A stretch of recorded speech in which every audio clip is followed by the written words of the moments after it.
Don't skip. No, bad. Skipping is bad. You should listen what I'm going to say about each hero, so you know what makes them so strong when you run to rank up solo.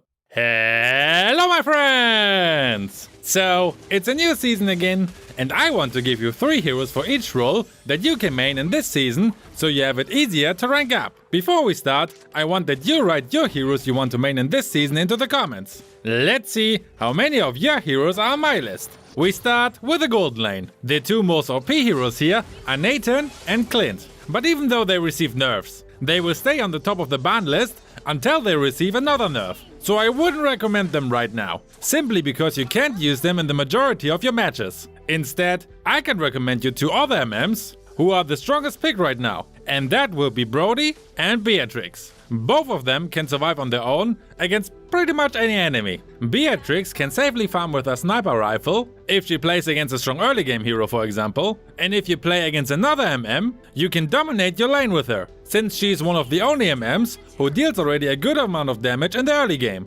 Brody, on the other hand, has great survival skills with his second and ult, while also dealing a good amount of damage. Once you locked on your counterpart, you can start to harass them and only give them the choice to retreat, what means they can farm, or they try to come near to you, which is really difficult against him because of his second skill and ult. Both of them are also strong in the late game. Although a MM like Moskov or Irothel is stronger, these kind of MM just really lack the early game potential, so before they reach the point where they become strong, the game is often already lost. Now to the 3rd hero on the gold lane. This was more difficult, because there are many awesome gold lane heroes. In the end I chose a hero that is maybe not the obvious choice, Bane.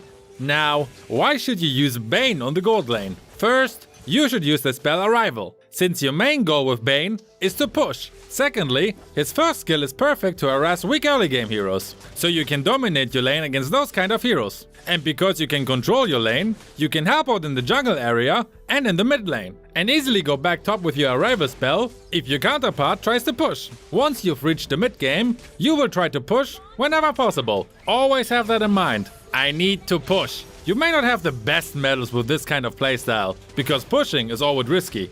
But would you rather have a 65% win rate with bronze medals or a 50% win rate with MVP loss medals? If you don't care about medals and only want to win games, Bane is one really good hero to do that. Also, another advantage is that you can use him also very well in the jungle or on the XP lane. Now, I also want to give you the honorable mentions for the gold lane. These are heroes who are also very strong, but just didn't make it into the top 3. If you use them to rank up, you're doing nothing wrong basically. So, the honorable mentions are Alice, Aldog, Argus, Farsa, Lunox, Lilia, Bruno, the Cat Girl, Popol and Koopa, and Kimi. Next, we go on the other side of the map, the XP lane. First, the new hero Edith is obviously banned in the section now. Banned in the section? In the ban section now, my god. And joining here is as always Paquito.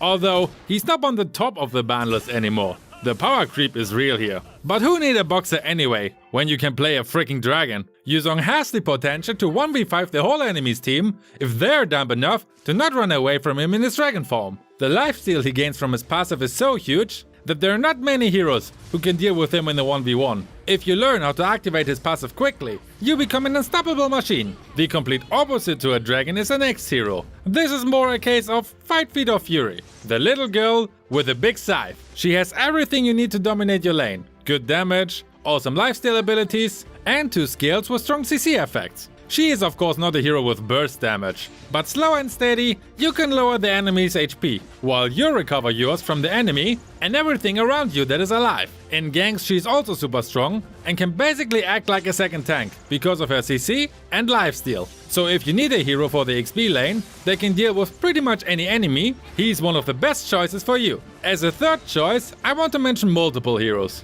because they all have only one purpose in this case: pushing. I'm talking about heroes like Sun, Masha, Badang, or as mentioned before, Bane. One problem we all face as solo queue players is that we can't trust our allies. But with a hero that can push fast and is strong in a 1v1 situation, you can not only push turrets, but also the ranks up quickly. You are less dependent on your teammates with a hero like this, because whatever they do, you are pushing, and therefore keep at least one enemy busy. With the spell Arrival, you can also jump in between the lanes and push the turrets faster away than the enemy can react. And the more turrets you push away, the less safe your enemies are from your allies. And when the enemy is dominating you, just try to backdoor them and get a sneaky win. These are actually the best wins you can have. Now to the honorable mentions. Fovius, whenever you play against a hero with dash skills, Barats, Lapu Lapu, Uranus, and Esmeralda. After we were now on both side lanes, it's time to move to the mid lane. Bard is of course Valentina.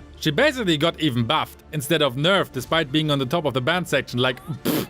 This lane is almost completely dominated by mages. And that's why the first hero is an assassin. Well, assassin mage actually. It's a cute demon, Selena. She's not the easiest hero to play, but once you manage to aim her second skill, have fun annoying the enemies non-stop. She has not only one of the longest stuns in the game, but you can also deal a huge amount of damage with her. With your first skill, you can also reveal some parts of your map for your team, so she's easily one of the best support heroes for the team. If you need a mage that is easier to play, because you just need one to pick up every once in a while, then Vale is probably the best choice for you. Use for his first and ult the damage increase option, and for his second skill the knock-up effect. Stay in bushes, and once the enemy comes by, boom, they're dead. In ganks it's even easier because on the chaos, many enemies don't even notice when you're getting close to them. With his passive ability to get more movement speed, he's also awesome to rotate up and down, so you can support the whole enemy's team with your CC skills and damage. The last hero who's also awesome at rotating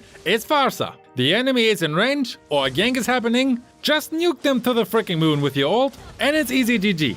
Well, it's not that easy. You need a really good positioning with her, and playing against super fast heroes is also not ideal. But if that's not the case, you can turn around any gank with your nuke ability, and not only that, you can use your ult for example to secure turrets when your team is taking them down. Plus, whenever you're in a difficult situation, you can just fly away easily into safety and laugh at your enemies while doing so. Now again, the honorable mentions: Kagura, Eve, Luyi, Sicilian, Lilia, Lunox, Matilda, and Beatrix. Let's move on now to the least favorite role for many players, the roam role. Although you can have a lot of fun as a roamer, especially since not all roamers must be tanks. We start with my go-to tanks though, Kufra and Tigreal. Both of them have super strong CC skills, so if you're able to make a good setup and you don't have 4 headless check-ins in your team, you can make your enemy throw the phone against the wall. One godly setup is often enough to win an entire gank. And honestly, if you ever catch 5 enemies with either Tigreal's or Kufra's ult, which resulted in a total wipe up for the enemy, then you want to do it again. It's almost as good as get a Savage by yourself. If you have a lot of bulky heroes on your team though, then Estes is probably the top roamer. He can make your whole team almost unkillable, and the enemy can't really do anything against it, except running away or getting beaten down to death. The team composition is important here though.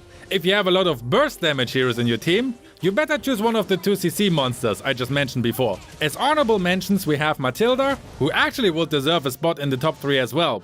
Johnson, if you have a strong partner like Bane or Odette. Hylos, Lolita, Angela when you have a bulky jungler like Roger for example, and most likely Minotaur once he receives his buff. Last, we have our lovely junglers. In the corner of shame, we have Eamon and Nathan. Come back after you get serious nerfs, you tryhards. As first option, we have the bulky version of a jungler.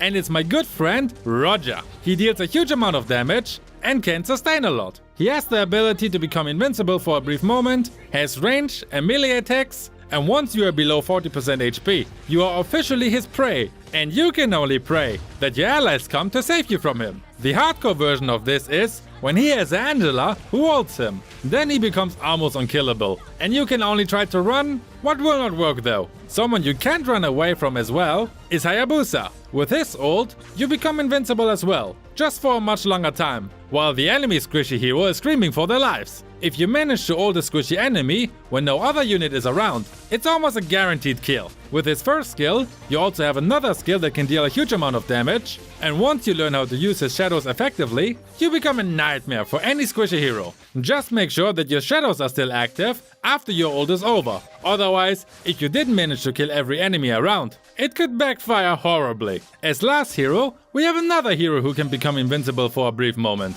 This seems to be the top argument for this role. It's our pretty boy, Lancelot. For him you need some quick fingers to control his dashes, but once you manage to do that, you can easily just dash towards the enemy's backline, take them out, and back out again without a scratch on your pretty face. It is really difficult to catch a good Lancelot, except when you have lockdown skills. So, really high damage, the ability to move faster than your enemies can see, and the most handsome hero in the whole game? Do you need any more arguments? I don't think so, but maybe you want to learn now how to become a perfect jungler, which you can do when you check out this video. Also, a huge shoutouts to my Patreons Twisted J, Mist, Corbear, and Garo OP. If you want to support my work as well, here you have a link for the page. See you over there!